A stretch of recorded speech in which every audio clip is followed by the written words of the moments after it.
Imagine this. You're standing at the gas station, your tank is empty, your bank account is too, and rent is due tomorrow. You need cash, fast, and you have no clue where to get it. What if I told you there are actual, legal ways to get emergency cash? Quickly, even if your credit score looks like a horror story. But before we get into how to get emergency cash loans fast, there's one thing most people never consider, and it could make or break your entire loan application. Stick around. We'll get to that in just a minute. Number 1. What are emergency cash loans really? Let's keep this super simple. Emergency cash loans are short-term loans meant to give you quick money when life throws a punch. We're talking car repairs, medical bills, or rent. Stuff that just can't wait. They're designed to get money into your hands fast, sometimes in minutes. And no, we're not just talking about shady payday lenders. You've got options, more than you think. For example, many Americans use apps like Earnine, Bridget, or Dave, which let you borrow a small amount until your next paycheck hits. No traditional loan, no mountains of paperwork. But those aren't the only options. Number 2. When should you consider an emergency cash loan? Here's the truth. Emergency loans should not be your first option. But if you're late on rent, your lights are about to be shut off, or your kid's prescription isn't covered, this might be your only lifeline. The key: urgency plus no access to savings. Let's say your car breaks down. You need it to get to work. If you miss work, you don't get paid. Now you're in a deeper hole. An emergency loan, in that case, can be a bridge, not a solution, but a bridge to keep you going. Number 3. Know the types of emergency cash loans out there. Let's break it down. Payday loans, usually small amounts. Think $100 to $500. Due by your next paycheck. Easy to get. Super high fees. Installment loans, a bit more structured. You borrow a larger amount and pay it back over a few months. Cash advance apps. These connect to your bank and spot you money before your paycheck. Lands, credit union loans. If you're a member of a credit union, you might qualify for small emergency loans with better terms. Online lenders. Companies like Upstart, Avant, or Moneyline can approve you quickly, even with poor credit. Example. Let's say Jenny has a credit score of 540. She uses a cash advance app like Bridget to borrow $100 to fix a flat tire. That small fix means she doesn't miss work and doesn't lose her job. Boom. Emergency solved. Number 4. What lenders look at before approving you. Here's the part that surprises people. Most emergency lenders don't care that much about your credit score. What they really want to know is, do you have income? That's it. If money comes into your bank account regularly, whether from a job, side hustle, or even government benefits, you're already halfway there. For example, if you get $500 in Social Security each month, some lenders will approve you based on that alone. And here's a little secret. Many apps and lenders run a soft credit check. That means it won't even ding your credit score, but they do check your bank account. They look at how often you get paid, how much, and whether your balance stays above zero. Number 5. The fastest ways to get cash in your hand today. Okay, let's get real. You're broke, you're stressed, you need cash today. Here are 3 of the absolute fastest options. Option 1. Cash advance apps. Apps like Earnine or Dave let you get up to $250 instantly. No credit check. You just need to have direct deposit and a few paychecks already sent to your account. Option 2. Payday loan stores. Yes, they're risky. Yes, they have insane fees. But they're quick. If you walk into a payday loan store with ID, proof of income, and a check, you can walk out with cash in 30 minutes. Option 3. Pawn shops. Got a gold chain, a decent laptop, a power drill. Pawn shops give cash on the spot. No credit, no questions. The downside? If you don't repay, your item's gone forever. Example, Mark pawns his PlayStation for $150, buys groceries, gets paid Friday, picks it back up for $170. Problem solved. Just with a little sacrifice. Number 6. The hidden danger most beginners miss. Here's the big one I promised earlier. Most beginners take out a fast cash loan and then forget how they'll pay it back. It's not just about getting money fast. It's about having a plan to repay it without digging deeper into debt. Let's say you borrow $300.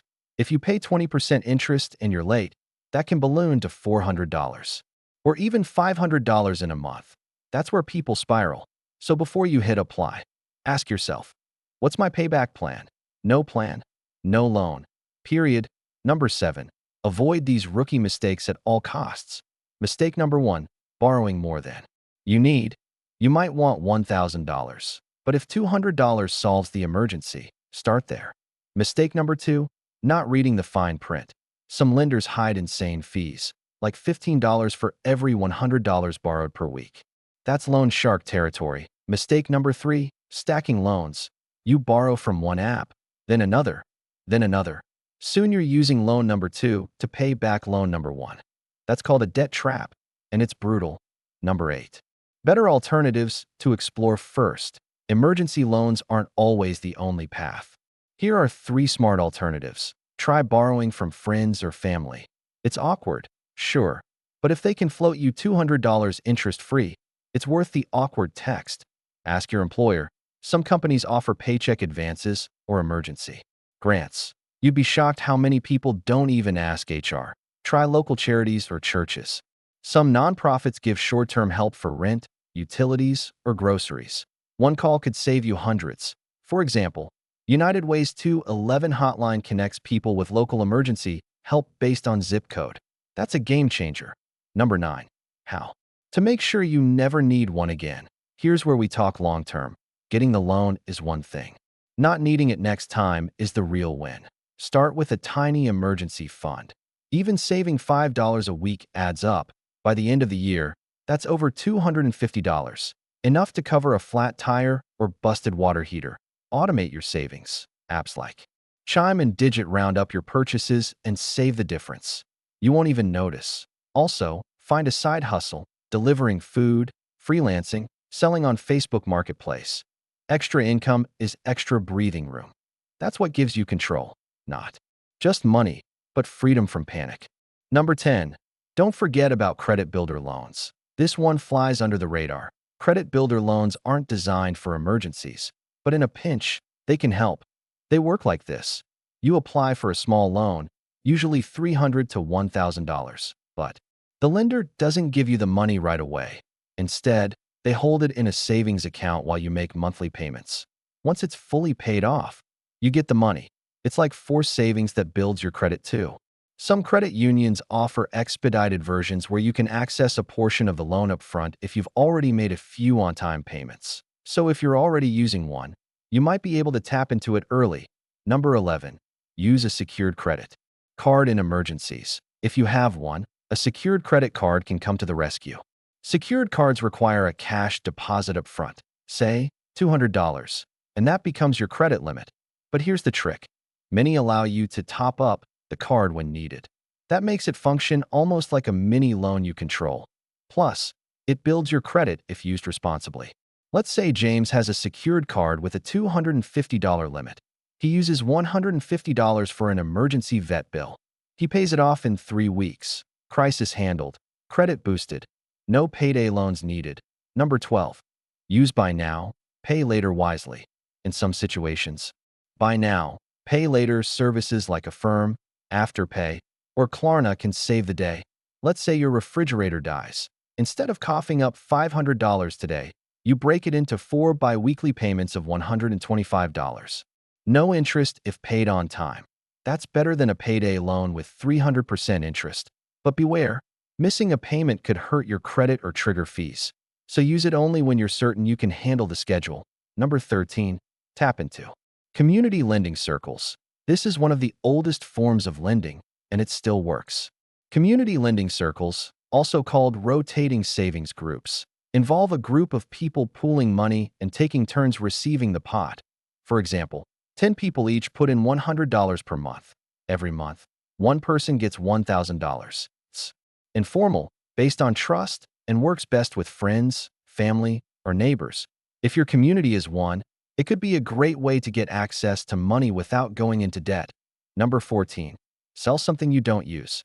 Yes, it sounds obvious, but it works. Look around your home. That old iPad? Those sneakers you haven't worn in a year? Even random kitchen appliances? Put them up on Facebook Marketplace, OfferUp, or Craigslist. Many people get surprised by how quickly buyers show up. Sometimes within hours. Jessica sold a broken treadmill. 4 parts. Made $80 in 2 hours. No loan, no interest, just cash. Sometimes the fastest way to get cash is already sitting in your garage. Number 15. Try a gig for same-day pay. If you're healthy and have a phone, you can earn same-day cash. Apps like DoorDash, Instacart, or Uber Eats let you sign up and start earning the same day. Some platforms even offer instant pay, so you don't wait a week to get your money. For example, Brian delivered food for 4 hours on a Saturday and made $110. He cashed out before bedtime. That's real emergency cash. No loan necessary. It might not be glamorous, but it works. Number 16. Negotiate a payment extension first. Before borrowing money, try this. Call the company you owe and ask for an extension or payment plan. Many utility companies, landlords, and even credit card providers will say yes, especially if you've been on time before. A 5-minute phone call could buy you an extra week, and that might be all you need. For instance, Tina called her power company and got her payment pushed back 10 days. She avoided a shutoff and didn't have to borrow a single dollar. It's worth asking. You made it to the end. Now let me ask you, if you had to come up with $500 today, what's the first thing you'd try? Tell me in the comments. I'd love to hear what you'd do, and you might just help someone else with your answer.